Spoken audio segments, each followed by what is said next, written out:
لله رب العالمين والعاقبة للمتقين والصلاة والسلام على سيد الأنبياء والمرسلين أما بعد فأعوذ بالله من الشيطان الرجيم بسم الله الرحمن الرحيم ولا تحسبن الذين قتلوا في سبيل الله أمواتا صدق الله العظيم وبلغنا رسوله النبي الأمين الكريم ونحن على ذلك لمن الشاهدين والشاكرين والحمد لله رب العالمين.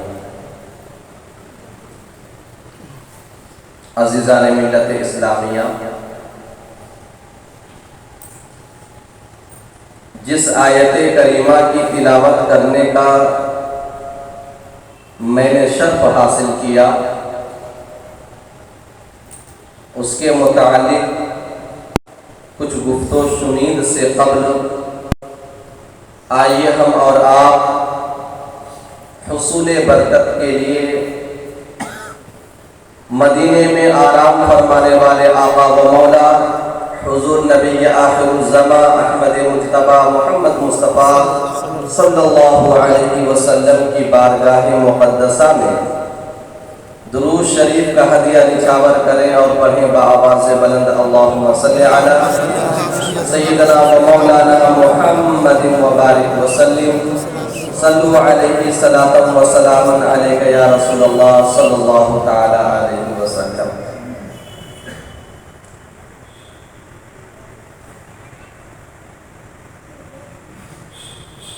افضل ہے کل جہاں میں گھرانہ حسین کا، افضل ہے کل جہاں میں گھرانہ حسین کا، نبیوں کا تاجدار ہے نانا حسین کا. سبحان اللہ. افضل ہے کل جہاں میں گھرانہ حسین کا، نبیوں کا تاجدار ہے نانا حسین کا. بس ایک پل کی تھی حکومت یزید کی، بس ایک پل کی تھی حکومت یزید کی، صدیہ حسین کی ہے زمانہ حسین. سبحان اللہ. صدیہ حسین کی ہے زمانہ حسین کا. عزیزان ملت اسلامیہ، اللہ رب العزت اپنے مقدس کلام میں ارشاد فرما رہا ہے وَلَا تَحْسَبَنَّ الَّذِينَ قُتِلُوا فِي سَبِيلِ اللَّهِ أَمْوَاتًا بَلْ أَحْيَاءٌ عِندَ رَبِّهِمْ يُرْزَقُونَ. یعنی جو لوگ اللہ کی راہ میں قتل کیے جاتے ہیں انہیں ہرگز مردہ گمان نہ کرو، بلکہ وہ زندہ ہے اور اپنے رب کے پاس رزق پاتے ہیں. بلکہ وہ زندہ ہے اور اپنے رب کے پاس رزق پاتے ہیں. تو اس آیت کریمہ میں کیا فرمایا گیا کہ جو لوگ اللہ کی راہ میں قتل کیے جاتے ہیں، تو یہاں پہ ایک سوال پیدا ہوتا ہے کہ جو قتل ہو گیا پھر اس کے بارے میں یہ فرمایا جا رہا ہے کہ انہیں مردہ گمان نہ کرو، اس کا کیا مطلب؟ اور پھر یہ بھی فرمایا گیا کہ وہ اپنے رب کے پاس رزق پاتے ہیں اور وہ زندہ ہیں. اس کے متعلق حضرت عبداللہ ابن عباس رضی اللہ تعالی عنہ فرماتے ہیں کہ میں نے اس آیت کریمہ کا معنی حضور پاک صلی اللہ علیہ وسلم سے دریافت کیا تو آپ صلی اللہ علیہ وسلم نے فرمایا کہ شہیدوں کی روحیں سبز پرندوں کے جسم میں موجود ہیں. شہیدوں کی روحیں سبز پرندوں کے جسم میں موجود ہے اور ان کے رہنے کے لیے عرش الہی کے نیچے قندیلیں لٹکائی گئی ہے اور وہ جنت میں ان کا جی چاہتا ہے، جہاں جی چاہتا ہے جاتا ہے اور وہ سیر کرتے ہیں اور جنت کے میوے کھاتے ہیں، لطف اندوز ہوتے ہیں۔ اسی طرح حضور پاک صلی اللہ علیہ وسلم شہدائے اسلام کی عظمت اور ان کی فضیلت بیان کرتے ہوئے ارشاد فرماتے ہیں کہ اللہ رب العزت کے نزدیک شہید کے لیے 6 خوبیاں ہیں۔ شہید کے لیے 6 خوبیاں ہیں۔ پہلی خوبی کہ شہید کا خون کا قطرہ زمین پر گرنے سے گرتے ہی اللہ رب العزت اس کی مغفرت فرما دیتا ہے۔ شہید کا خون کا قطرہ زمین پر گرتے ہی اللہ رب العزت اسے بخش دیتا ہے اور ساتھ ہی ساتھ اس کے جسم سے روح نکلنے کے بعد اسی وقت اسے اس کی جنت میں اس کا ٹھکانہ دکھا دیا جاتا ہے۔ روح نکلنے کے وقت ہی جنت میں اس کو اس کا ٹھکانہ دکھا دیا جاتا ہے۔ اور دوسری خوبی حضور پاک صلی اللہ علیہ وسلم شہید کی بیان فرماتے ہیں کہ وہ قبر کے عذاب سے محفوظ ہوتا ہے۔ یعنی کہ جب کوئی شخص اس دنیا سے فوت ہو جاتا ہے تو قبر میں اس کی پوچھ گچھ ہوتی ہے، قبر میں اسے سوالات کیے جاتے ہیں، یہاں تک کہ بتایا جاتا ہے کہ قبر میں اسے عذاب دیا جاتا ہے اور اس طرح کا عذاب دیا جاتا ہے کہ اس کی دائیں پسلیاں بائیں طرف اور بائیں پسلیاں دائیں طرف چلی جاتی ہیں۔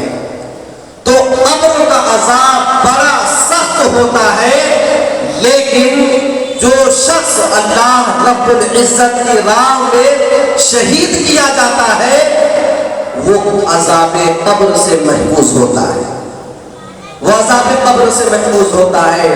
اسی طرح تیسری خوبی حضور پاک صلی اللہ علیہ وسلم بیان فرماتے ہیں کہ وہ جہنم کی آگ سے بھی محفوظ ہوگا، جہنم کی آگ سے بھی محفوظ ہوگا۔ تو کیا پتا چلا کہ قبر کے عذاب سے تو محفوظ رہے گا ہی، ساتھ ہی ساتھ جہنم میں کوئی بندہ اس وقت تک نہیں جائے گا جب تک کہ اس کا حساب و کتاب نہ ہو جائے، اور جب حساب و کتاب ہو جائے گا تبھی جہنم میں جائے گا۔ اور شہید کے بارے میں فرمایا گیا کہ وہ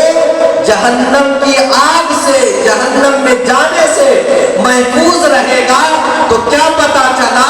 کہ اس کا حساب کتاب بھی نہیں ہوگا بلکہ اللہ رب العزت اسے جہنم میں داخل فرمائے گا۔ اور اسی طرح چوتھی خوبی حضور پاک صلی اللہ علیہ وسلم شہید کی بیان فرماتے ہیں کہ اس کے سر پر عزت و وقار کا ایسا تاج پہنایا جائے گا، عزت و وقار کا ایسا تاج رکھا جائے گا کہ جیسا کہ بہت ہی زیادہ قیمتی بیش بہا یاقوت، یعنی دنیا میں اس کی کوئی مثال نہیں، ایسا تاج اس کے سر پر رکھا جائے گا۔ ایسے ہی پانچویں خوبی حضور پاک صلی اللہ علیہ وسلم بیان فرماتے ہیں کہ اس کا نکاح بڑی آنکھوں والے حوروں سے کیا جائے گا، حوروں سے کیا جائے گا۔ آپ نے حوروں کے بارے میں بھی سنا ہوگا کہ اس کی خوبصورتی کا یہ عالم ہے کہ اگر ایک جھلک بھی دنیا والے، زمین والے اس کی دیکھ لے تو اس کی چمک سے، اس کی خوبصورتی سے بتایا جاتا ہے کہ بے ہوش ہو جائے گا۔ اس کی اس قدر چمک اور اس کی خوبصورتی ہے۔ تو شہید کو یہ نعمت عطا کیا جائے گا۔ ایسے ہی چھٹی خوبی بیان فرماتے ہیں کہ وہ اپنے خاندان میں سے اپنے عزیزوں میں سے 70 لوگوں کی شفاعت کرے گا اور اس کی شفاعت قبول کی جائے گی،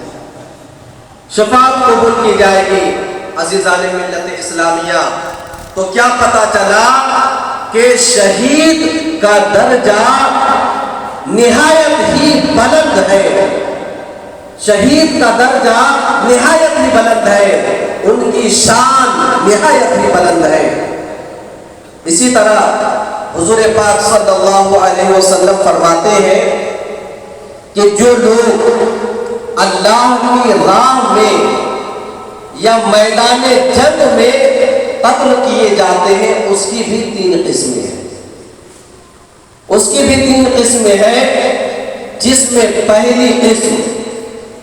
وہ مرد مجاہد، وہ پارسا پاک باز، شریعت پر عمل کرنے والا، نیک بندہ، مرد مومن، نہایت ہی شریعت پر عمل کرنے والا ہو، پاک باز ہو، ایسا شخص اپنی جان اور اپنے مال کے ساتھ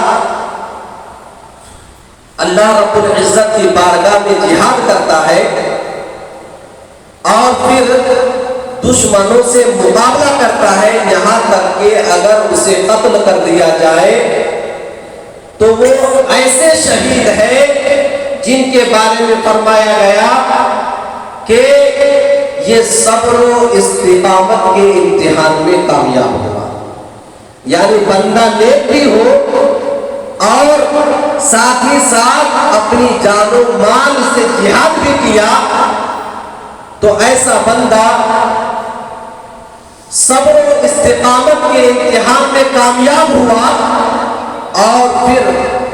اس کی جگہ اللہ رب العزت کے عرش الہی کے نیچے خیمہ زن ہوگا، عرش الہی کے نیچے خیمہ زن ہوگا۔ اور پھر فرمایا گیا لا يفضلہ النبیون الا بدرجۃ النبوہ، یعنی انبیاء کرام اس سے صرف درجہ نبوت میں زیادہ ہوں گے، انبیاء کرام اس شہید سے صرف درجہ نبوت میں زیادہ ہوں گے، یعنی نبوت کے جو کمالات ہیں اور اس سے جو کچھ متعلق ہے اس کے ان کے علاوہ ساری خوبیاں، ساری فضیلتیں اس درجے کے شہید کو حاصل ہوگا۔ پھر حضور پاک صلی اللہ علیہ وسلم فرماتے ہیں دوسرا وہ شخص، دوسرا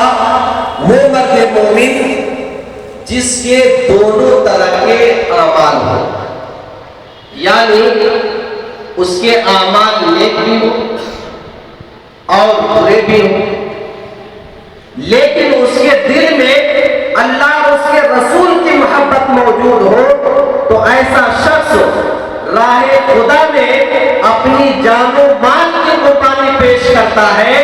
یہاں تک کہ دشمنوں سے اس کا مقابلہ ہوتا ہے اور وہ اپنی جان کو بھی گنوا دیتا ہے، قتل کر دیا جاتا ہے، تو یہ ایسی شہادت ہے جو اس کے گناہوں کو مٹانے والی ہے، جو اس کے گناہوں کو مٹانے والی ہے۔ فرمایا گیا ان السیف محاؤ للخطایا وادخل من ای باب ابواب جنت، یعنی کہ تلوار اس کے گناہ کو بہت زیادہ مٹانے والی ہے اور وہ جنت بلکہ وہ جس دروازے سے بھی داخل ہوگا وہ جنت میں داخل ہو جائے گا، جنت میں چلا جائے گا۔ اور پھر تیسرے شخص کے بارے میں حضور پاک صلی اللہ علیہ وسلم فرماتے ہیں کہ تیسرا وہ شخص جو منافق ہے، جو منافق ہے یعنی اپنے دل میں کفر چھپائے ہوئے ہے، تو ایسا شخص اپنی جان اور مال سے جہاد کیا، یہاں تک کہ دشمنوں سے مقابلہ بھی کیا، لڑائی بھی کی، لیکن اس کے باوجود اگر وہ قتل کر دیا جائے اس کے باوجود اس کا ٹھکانہ دوزخ ہوگا، اس کا ٹھکانہ دوزخ ہوگا۔ اور پھر فرمایا گیا ان السیف لا یمحو النفاق، یعنی تلوار اس کے نفاق کو، اس کے دل میں چھپے ہوئے کفر کو نہیں مٹائے گی۔ عزیزان ملت اسلامیہ، تو کیا پتا چلا کہ یہاں پہ 3 لوگوں کا ذکر کیا گیا۔ پہلا وہ شخص جس کے دل میں کفر چھپا ہوا ہو، پہلا وہ شخص جس کے دل میں اللہ اور اس کے رسول کی محبت ہو، مرد مجاہد ہو، پاک باز ہو، اگر وہ شہید کیا جاتا ہے، اگر وہ میدان جنگ میں قتل کیا جاتا ہے تو اسے اللہ رب العزت جنت میں داخل فرمائے گا۔ ایسے ہی دوسرا وہ شخص جس کے گناہ بھی ہو اور نیک اعمال بھی ہو اور وہ شہید کیا جائے تو اسے بھی جنت میں داخل کیا جائے گا۔ لیکن تیسرا وہ شخص جو اپنے دل میں نفاق چھپائے ہوئے ہے، جو اپنے دل میں بغض اور کینہ رکھا ہوا ہے، اللہ اور اس کے رسول کے مناسبت سے اس کے دل میں محبت نہیں ہے، تو ایسا شخص جہنم میں داخل کیا جائے گا۔ عزیزان ملت اسلامیہ، آپ نے کربلا کے میدان میں بھی دیکھا ہوگا کہ 2 جماعت تھی، ایک طرف حسینی جماعت، دوسری طرف یزیدی جماعت، ادھر بھی اذانیں ہو رہی تھی، ادھر بھی اذانیں ہو رہی تھی، ادھر بھی نمازیں پڑھی جا رہی تھی، ادھر بھی نمازیں پڑھی جا رہی تھی، لیکن شہید کا درجہ کس نے پایا؟ جس کے دل میں اللہ اور اس کے رسول کی محبت تھی، اور جس کے دل میں اللہ اور اس کے رسول کی محبت نہ تھی، وہ کل بھی مردود تھا اور آج بھی مردود ہے، کل بھی مردود تھا اور آج بھی مردود ہے۔ عزیزان ملت اسلامیہ، تو اس حدیث سے کیا پتا چلا کہ لاکھ عبادتیں کر لے، لاکھ نمازیں پڑھ لے، لیکن اگر آپ کے دل میں اللہ اور اس کے رسول کی محبت نہ ہو، اہل بیت کرام کی محبت نہ ہو، صحابہ کرام کی محبت نہ ہو، تو آپ کے تمام اعمال رائگاں ہیں، تمام اعمال رائگاں ہیں۔ حتیٰ کہ اگر آپ نے اپنی جان بھی قربان کر دیا پھر بھی کوئی کام آنے والی نہیں ہے، کوئی کام آنے والی نہیں ہے۔ عزیزان ملت اسلامیہ، تو کیا پتا چلا کہ اگر ہمیں نیک کام انجام دینا ہے، نیک کام کرنا ہے، اگر ہم تبلیغ بھی کرتے ہیں، اسلام کی نشر و اشاعت بھی کرتے ہیں، تو اس کے لیے شرط یہ ہے کہ پہلے اپنے دل کو صاف کرو، پہلے اپنے دل سے بغض نکالو، صحابہ کی محبت ڈالو، اہل بیت کرام کی محبت ڈالو۔ جب تم یہ ڈالو گے تبھی کامیاب ہوگے، لیکن اگر تم اپنے دل میں نفاق رکھو گے تو جان لو کہ تم کامیاب نہیں ہو سکتے، کامیاب نہیں ہو سکتے۔ عزیزان ملت اسلامیہ، تو ایسی جماعت کو میں یہ پیغام دینا چاہتا ہوں کہ ابھی بھی موقع ہے، ابھی بھی توبہ کا دروازہ بند نہیں ہوا، ابھی بھی موقع ہے۔ اہل سنت والجماعت جیسے عالم دین کے پاس آؤ، آ کر کے توبہ کرو، ہم تمہیں گلے لگائیں گے، اس لیے کہ ہم کسی سے ذاتی دشمنی نہیں رکھتے بلکہ ہم محبت بھی رکھتے ہیں۔ تو جو حضور سے محبت رکھتے ہیں ہم اس سے محبت رکھتے ہیں، جو حضور سے دشمنی رکھتا ہے ہم اس سے بھی دشمنی رکھتے ہیں۔ عزیزان ملت اسلامیہ، تو ضرورت اس بات کی ہے کہ اگر ہمارے دل میں ذرہ برابر بھی اہل بیت کرام یا امام حسین یا پھر صحابہ کرام کے متعلق بغض ہے تو ہم کامیاب نہیں ہو سکتے، کامیاب نہیں ہو سکتے۔ عزیزان ملت اسلامیہ، میدان جنگ میں شہید جب میدان جنگ میں جب لڑائی کرتا ہے تو شہید کا کبھی ہاتھ کٹتا ہے، کبھی سر کٹتا ہے، کبھی سینے پہ نیزہ مارا جاتا ہے، کبھی تلوار سے پیٹھ پر وار کیا جاتا ہے، گردن بھی کٹ جاتی ہے۔ تو بظاہر یہ معلوم ہوتا ہے کہ شہید کو سخت تکلیف پہنچتی ہوگی، شہید کو سخت اذیت پہنچتی ہوگی، لیکن عزیزان ملت اسلامیہ حقیقت کچھ اور ہے۔ حقیقت یہ ہے کہ شہید کو